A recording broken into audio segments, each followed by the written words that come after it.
Aren't all religions the same?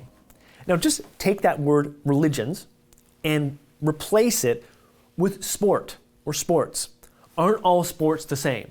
Now, I am a big baseball fan. I love the game of baseball. And often I hear people that are not necessarily into sport come to me and say, Nathan, aren't all sports the same?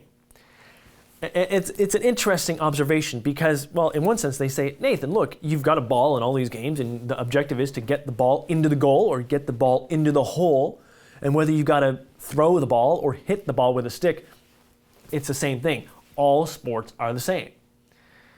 But when you actually talk to athletes, certain athletes who are actually affiliated or involved in these different sports, they find that insulting because there actually are differences.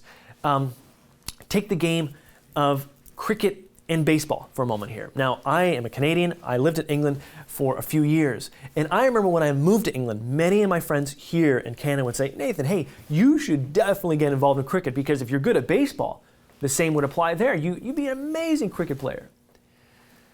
But although it's played on a field and there's a ball and people are hitting this ball with a stick, there are big differences. The ball, yes, there's a ball, but the ball in cricket is different to the one that is played in baseball.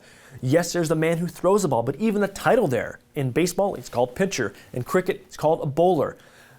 There are fundamental differences. Even the game structure, the terms, there are many differences. Now, let's turn to religion here for a moment.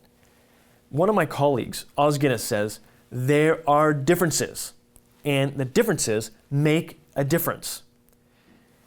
In religion, yes, maybe on the surface there are similarities, but fundamentally, when we actually do some digging, there are differences. Let me just take two here for a moment. Christianity and Islam. In Christianity, the belief is held that God is love. He forgives. He relates to us.